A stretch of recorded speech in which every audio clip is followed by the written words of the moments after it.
Hey, what's up everyone? So in the last episode, we were able to create a new chart by clicking on a certain user right here.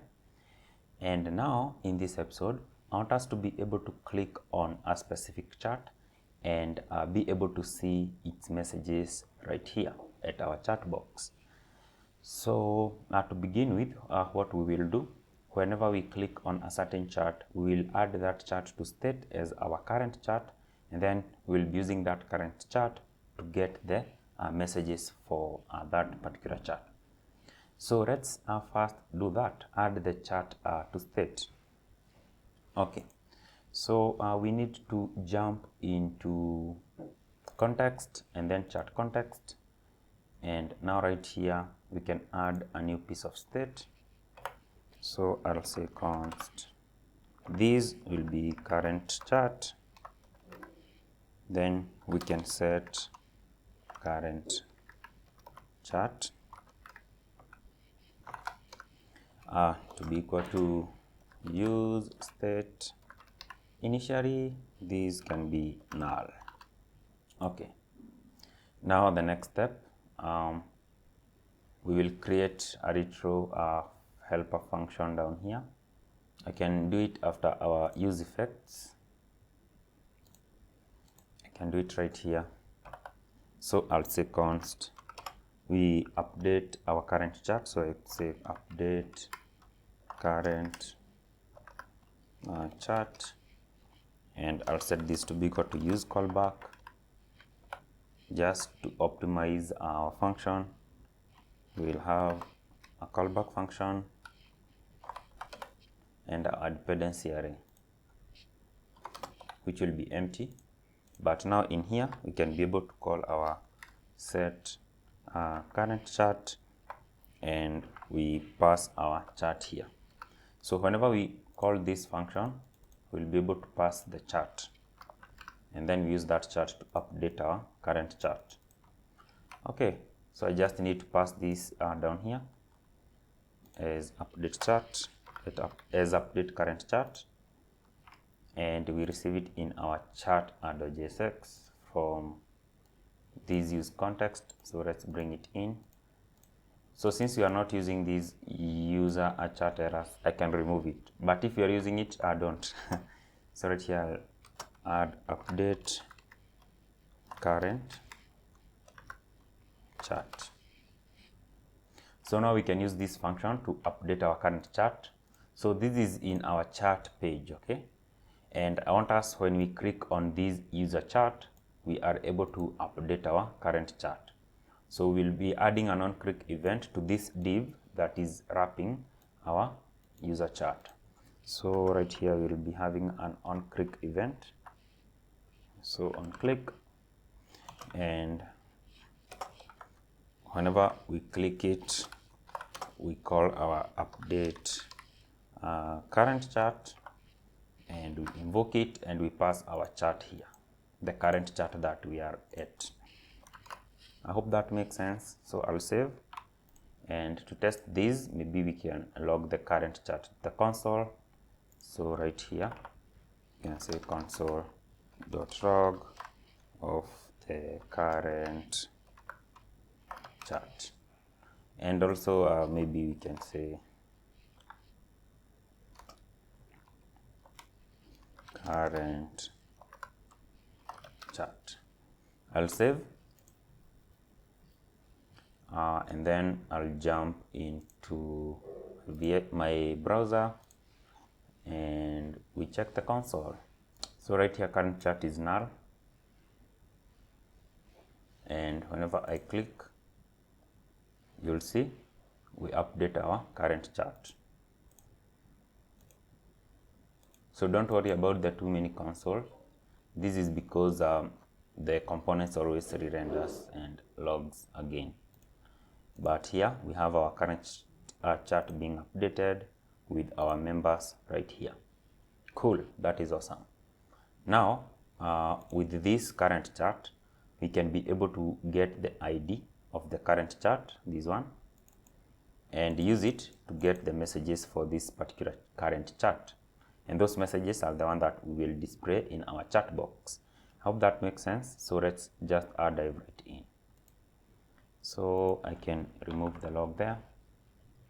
Also, if you don't want to see all these potential charts RI9, you can just remove it if you are done with it. So I can go to components, charts, potential charts, then just remove the log.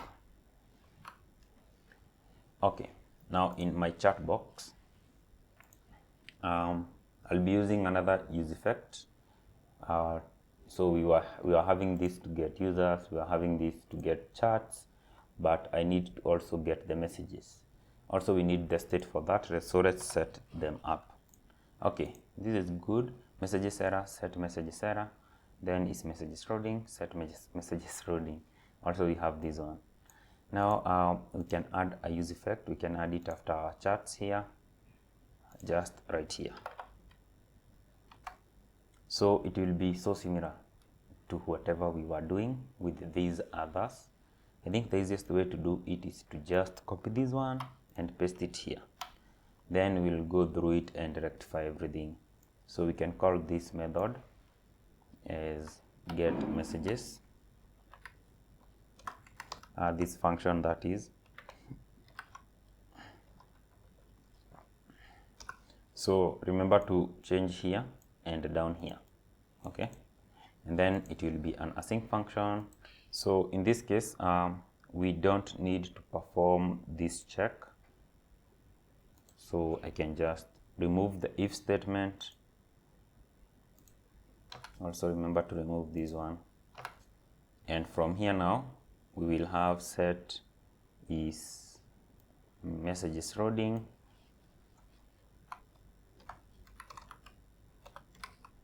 And then set messages error.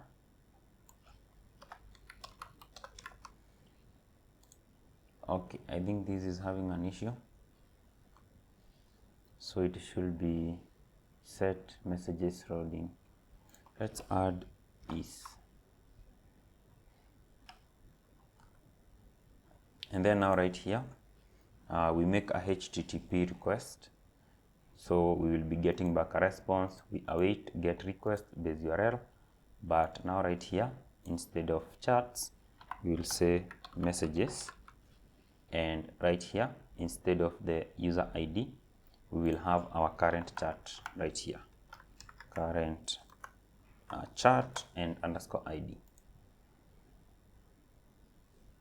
And then we can set is messages loading now to false.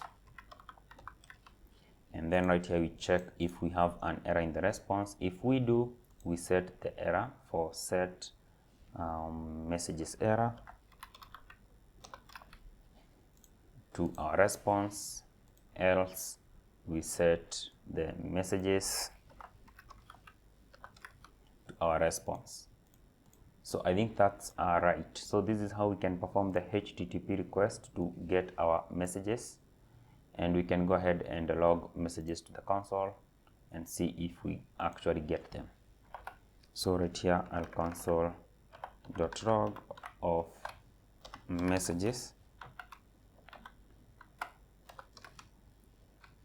and we set messages. Also, we should be able to pass our current chart as a dependency here. So remove user and include current chart and save. So whenever our current chart changes, we will be able to show our messages at the console. So let's see. Okay, I will refresh. So currently messages null, then it tries to fetch and we get an empty array. But now whenever we click on this Chaoo here, you'll see that we are able to get back messages. So now we can be able to get these messages and show them at our chat box. Pretty nice. So that is what we are going to do now. We just pass our messages now right here. So we will have our messages, we will have our is messages loading, and also I think messages error. And now we can be able to access that in our chat here. Okay, actually we will not be using it in here. We will be making use of it in our components chat here. Okay, the chat box component. Did we have that component really? Okay, we didn't create that component. We have chat box here, but we didn't create that component. So we can go ahead and create a component here called chat box. So I'll create a new file called chatbox.jsx.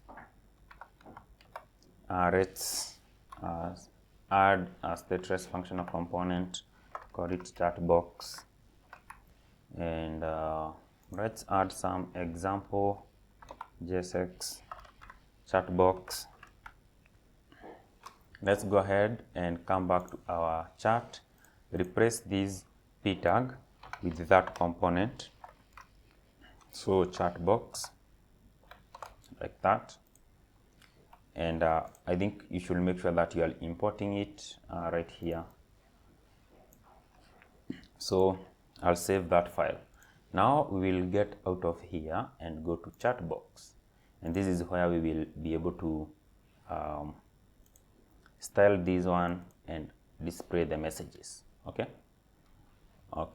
so earlier we had created, or in the previous episodes, we had created a custom hook that was helping us to get the other user details, and we were calling the other user details the recipient user.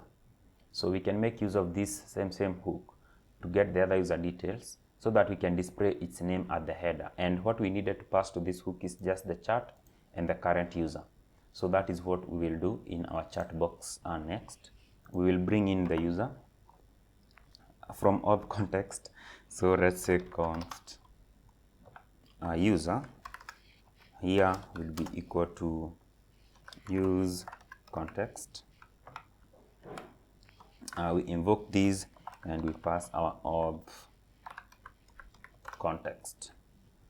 Okay, and now we have the current user. We should make sure that we are importing both of these. So let's bring in auth context. There we go. Okay, now let's also bring in our chat. So const, we will say current chat. Remember, it's now in state current chat. Whenever we click on it, we will be able to get it from use context, then chat context. Okay, now we have our user and our current chat, and these two can help us to get the other user or the recipient user, just like this. So right here we can be able to say const, we destructure the recipient user, and these will come from our custom hook, which is use fetch recipient user, and we are supposed to pass two parameters, the chat, which is now here our current chat, and the current user. That way we get the other user details right here. Awesome. Also now we will be able to get our messages here from chat context. Also we can be able to get is messages loading,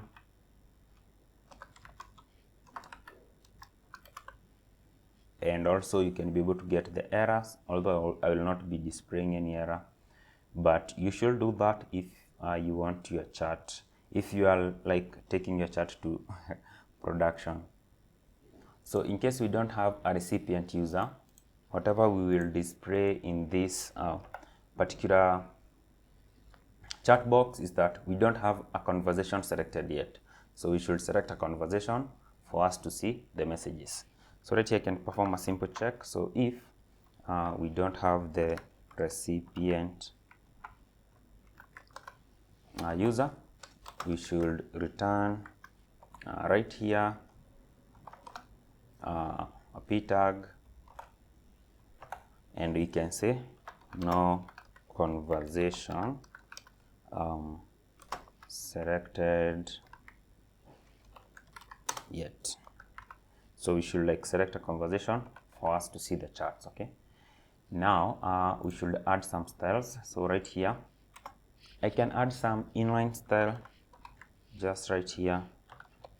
Align the text to center, and then I can set the width to be 100%.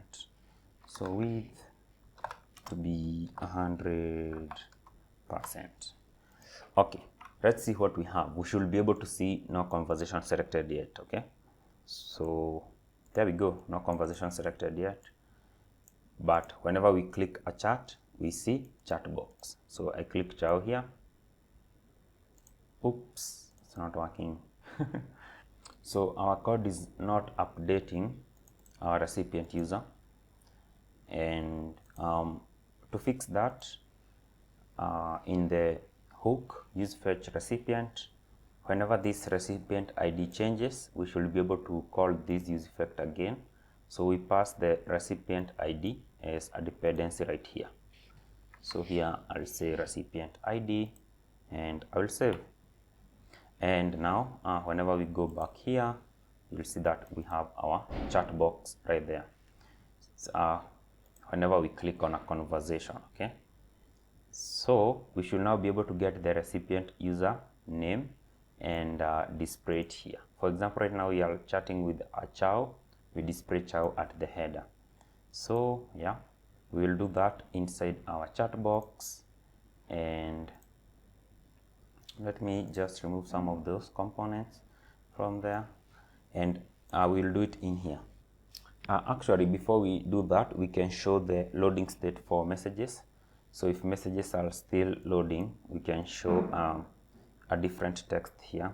I'll just paste this one down here, and we will say if is messages loading,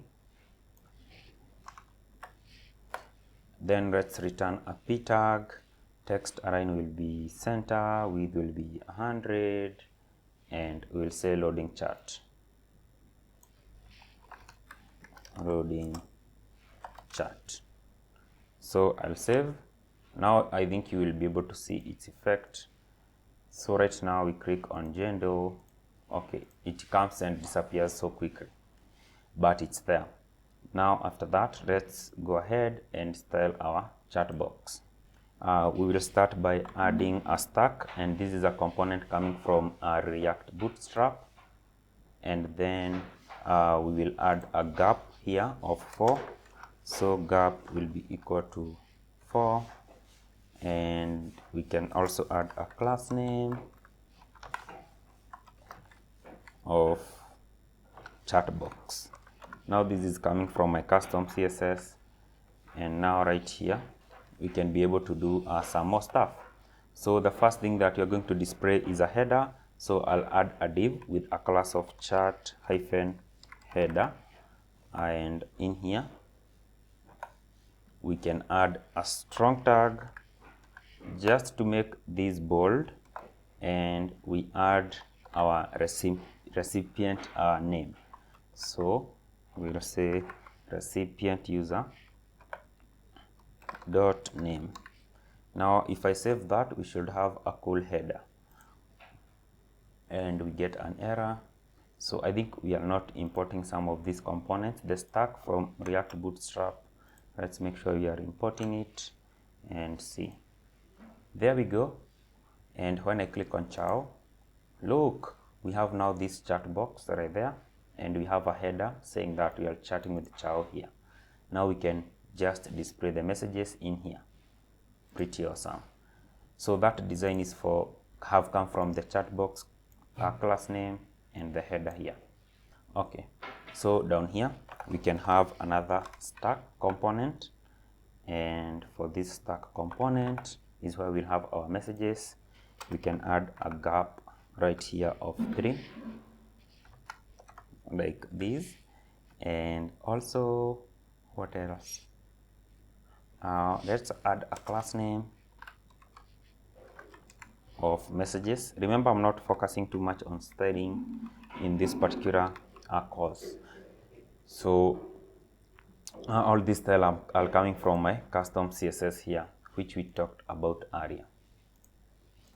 Okay, so now right here we can map through our messages. So we'll say, do we have messages?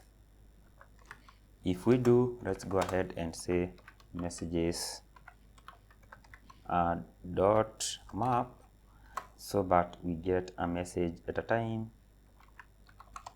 and also the index of each message.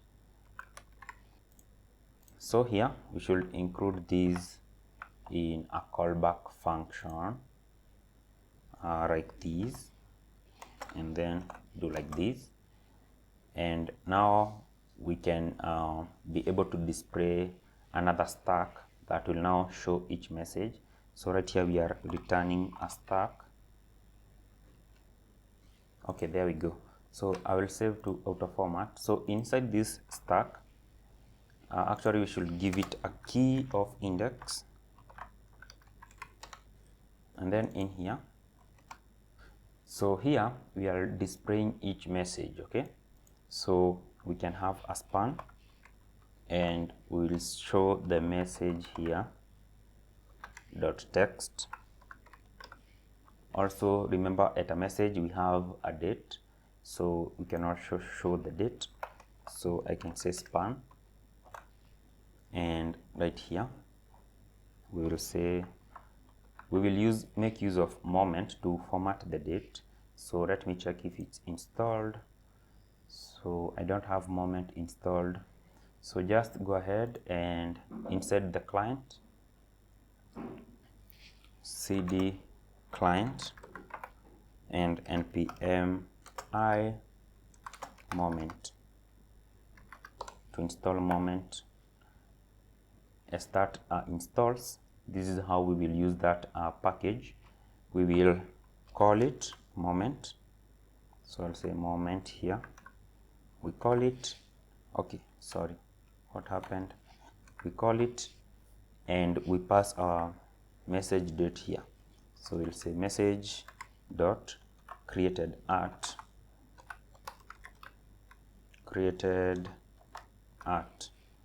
and then I will say dot calendar.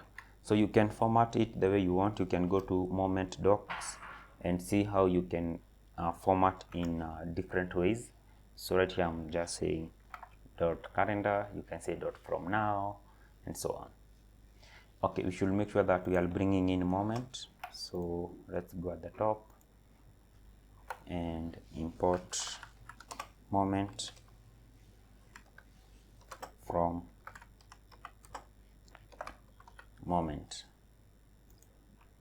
I save. Now down here we have displayed our message, but we are not adding any styles.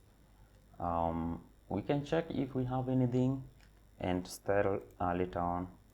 So Chaoo, I refresh here. We don't see anything.